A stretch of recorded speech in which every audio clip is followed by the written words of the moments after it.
Okay mga kababayan, Chris Ulo po at welcome po rito sa ating YouTube channel. Okay mga kababayan, mga ka-analyze na ko ha, pag-usapan ho natin itong walang iba, viral na viral, trending na trending ho, mapa Facebook, mapa YouTube, Twitter, Instagram at TikTok. Walang iba mga kababayan, si Attorney Claire Castro, bukod sa abogado ho, kilala hong vlogger, YouTuber ho sa mundo ho ng social media, na kung saan nagulantang ho ang lahat kahapon sa balita na kung saan newly appointed Presidential Communication Office Undersecretary and Palace Press Officer Attorney Claire Castro, ay grabe, palakpakan natin at ikongreso natin si Attorney Claire Castro. Umiinit yung umiinit yung usapin sa social media talaga. Maraming nawindang, maraming nainggit, maraming nag-react kasi alam niyo naman mga kababayan, maraming ibang vlogger dyan na kung saan pinangakuan daw ni PBBM ng pwesto, hindi raw tinupad, kaya ngayon sila nagngangangak. Andiyan dyan si Glenn Chong, andiyan si Hogan, si Panot, si Vic Rodriguez, andyan din ho si pangalan nito, si Gagang Baliw na Maharlika na wala naman love life mga kababayan. At ako mga kababayan, antindi dinanatan agad ni Attorney Claire Castro etong si Digong na kung saan dito ho sa usapin ng gold. Alam niyo mga kababayan, pabor at agree ako dito sa sinasabi ni Attorney Claire Castro na ito si Digong mga kababayan, mapaintriga ito, mapaggawa ng issue. Gusto nila lagi yung pangalan nila hindi nawawala sa sirkulasyon ng usapin para hindi sila nalilimutan ng taong bayan. Kaya ang gagawin, kung sino ang bantog, sino ang namamayagpag na pangalan, yun lagi ang sisiraan nila, babanatan nila, para yung pangalan nila laging hinihila pataas. Kung sino yung malakas, yun yung sisiraan, babanatan nila. Para sila lagi ang mabango, sila lagi ang tama sa paningin ng taong bayan. Kaso nga lang mga kababayan, naniniwala sa kanila, yung grupo na lang nila ng mga didisit, na mga kakarampot ho na porsyento ng populasyon ho ng Pilipinas.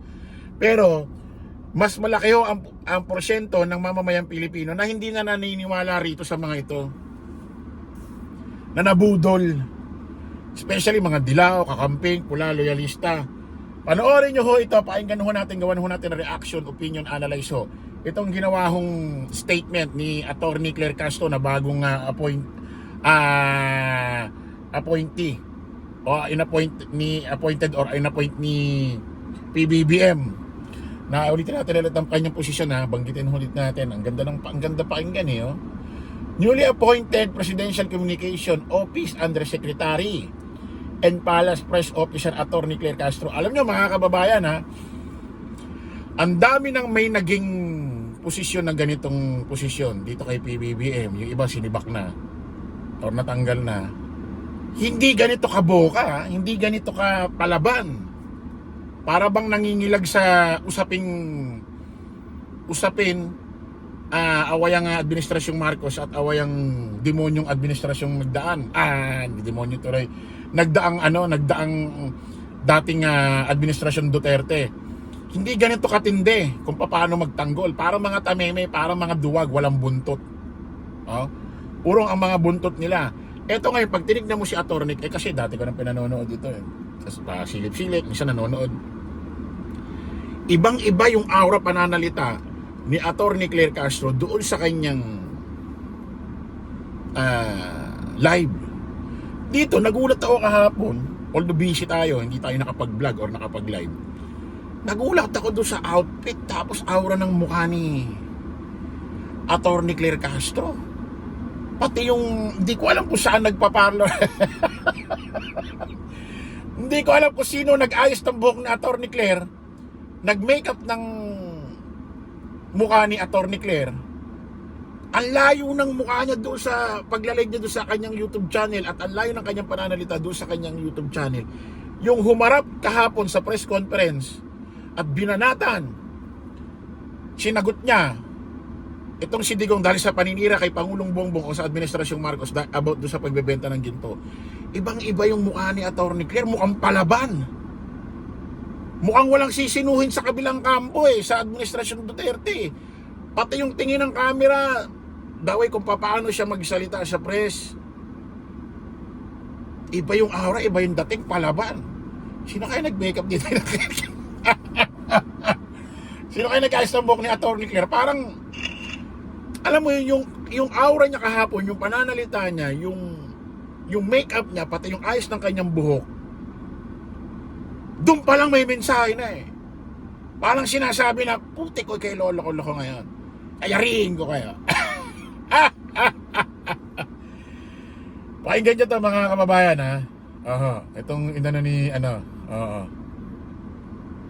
Claire Castro. Sabi sa balita dito sa report, bumelta ang Malacanang sa akusasyon ni dating Pangulong Rodrigo Duterte na ninakaw at ibinenta umano ng pamilya Marcos ang gold reserve ng bansa. Pakinggan natin ito mga kababayan pakinggan natin. All we want here is siguro bago siya magbigay ng itong klaseng intriga, mapapansin nyo sa kanyang mga statements, hindi naman detailed. Anong proof niya? Again, as a lawyer. He is a lawyer. He became a fiscal. Alam niya kung paano magkuha ng ebidensya, no? To get the truth. Bakit sa kanya? Parang wala siyang ebidensya. Laging paintriga. All we want here is evidence. Ipakita niya kung si PBBM o ang Pangulo ang nag-utos para magbenta ng gold reserves. Dahil sa stress at puyat, maraming nutrients ang nawawala sa iyo. The Extra Tabs, tulong para maibalik ang nawalang nutrients like niacinamide at iron para looking fresh at focused. Siguro bago siya magbigay ng itong klaseng intriga, mapapansin nyo sa kanyang mga statements, hindi naman detailed. Anong proof niya? Again, as a lawyer. He is a lawyer. He became a fiscal.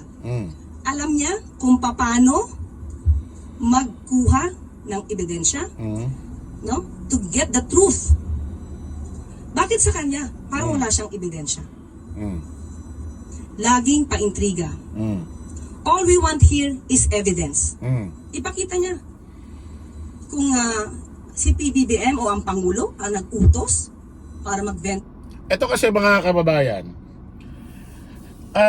naaalala nyo yung sinasabi ko nung nakaraan. Si Digong, may bidyong ipinlay si Atty. Claire Castro dati sa kanyang YouTube channel at pinlay na rin ho natin sa YouTube channel natin yan. Ito si Digong, mahilig ho gumawa ng intriga paninira. Inamin niya sa isang video niya, nung siya ay presidente, nung siya ay piskal pa lamang, nagtatanim siya ng ebidensya. Nagtatanim siya ng ebidensya.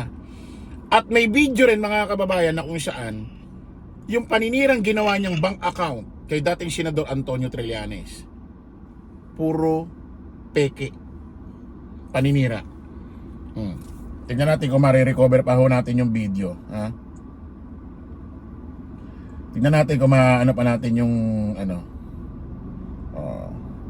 ito yung video pakinggan nyo. I want the law expert to come here and to count the numbers of deaths also incurred by government with his fingers to guide him how many deaths were caused. For the extrajudicial killing, they say, it's not the work of the police to be wrapping people with plastics and putting it in the bag. That is not the job of the police. I just told him that one bullet will do. Why do you have to wrap it? Waste your time. That is not. But we know at the start what we planted the intrigues there. Plot intrigue. I am just as, well, not really. I've learned a lot during my prosecution days. We planted evidence. We arrested persons but we released them. But telling him that Narinig nyo? Nagpaplanta ng intriga, nagbabao ng intriga, gumagawa ng istorya, intriga sa mga kalaban nila. At ano sabi niya? Nagtatanim sila ng ebidensya nung siya ay prosecutor sa or piskal. Gawain niya na talaga yan eh. Kaya ito si Digong, dating presidente ng Republika ng Pilipinas sa kasamaang palad, mapaggawa talaga ng istorya yan mga kababayan. Yung iba kasi nabubulag, ako nararamdaman ko, naiisip ko na maraming pang didisit na may iba dyan, talagang naiisip na nila na gumagawa lang ng paninira ito. Kasi what no choice na sila eh. Niloloko na lang nila yung sarili nila eh. Tingnan niya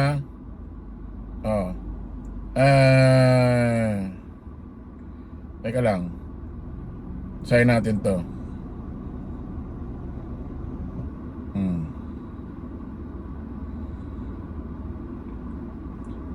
Basahin ho natin, tingnan natin kung marirecover ho natin yung video na inamin niya na kung saan etong teka lang, Erwin Tulfo wala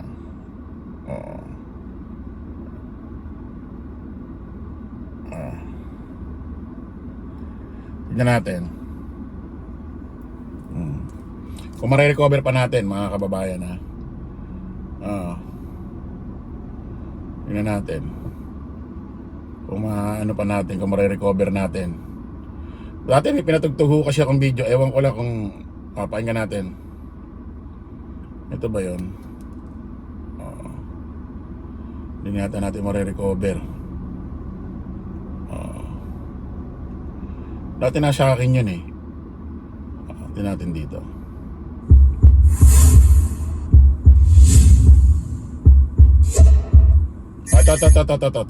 Ito na. Balik po tayo doon kay Senator Trillanes na umalis po a few days ago. May mga kasama pa pong Pakinggan nyo ha. para patunayan daw sa inyo na pawang kasinungalingan at walang katotohanan yung inyong accusations na meron siyang tinatagong mga bank accounts. Kanina po ipinakita niya at sinabihan daw siya ng bangko na walang account na ganito. Sir, ano po reaction niyo?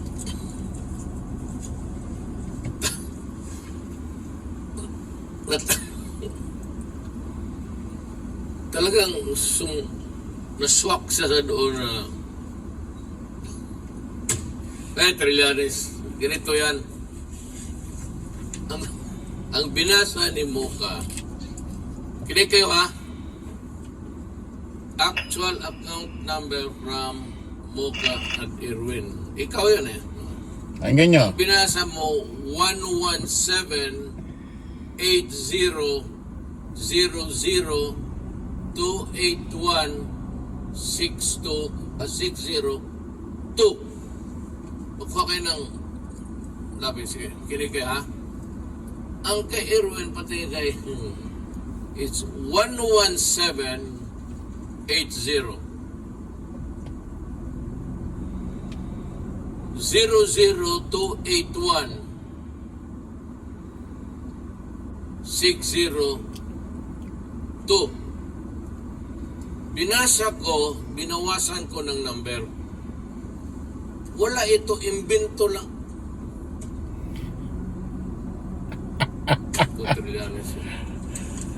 You know, when you are, yan nga, when Pakinggan nyo. you lie, you put another lie to cover this lie. Then to cover this lie, you put another lie. To cover this lie, patong-patong na yan. Pag kinunan mo ng isa lang bubagsak yan. Ang binasa ko, 1080-00296, hindi 8, 01-2. So yan ang binigay niya ng number. Ang kinamit niya yung inyo. correct yun. Ang waiver niya, hindi sa Pilipinas. Para ito sa international, hindi ito tanggapin ng Singapore. And no bank would be crazy. Magtanong kayo, at kayong mga taga-bangko ngayon, na mag-issue ng ganito, na wala kang account. Actually, September pa, Trillanes, bumabalik ka na sa, sabi ng foreign government nagbigay na nito, September ba, pabalik-balik ka na sa Singapore banks. Yung ibang bank account mo sa Hong Kong, i-close mo. Ibigay ko yung number. Tama.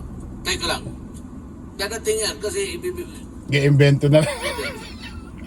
no, bureaucracy rin yan. Pakinggan nyo ha.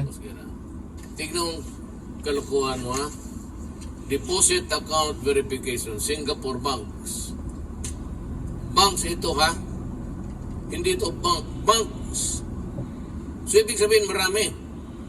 Account number, Trillanes, joint with none. Ito yung Singapore banks. Plural. Tapos ginamit niya, sabi niya, joint account with none. Wala raw. Tapos ang ginamit niya, yung inimbento ko na number. Inimbento ko. 110-20182-11782-228-160. Ito yung binasa nila.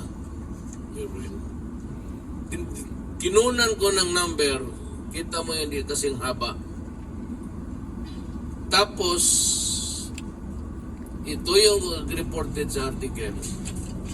Pero ang ginamit niya dito, yung peke na, isip-isip ko lang, natanggalan ko ng mga number. Kita nyo ugali nitong taong ito, no? Makapanira lang siya. Invento ang ginagawa, paninira. Kaya nga yang si Digong hindi na dapat pagkatiwalaan. Inamin niya eh. Ayan pati sa balita eh. Ayun ganyan.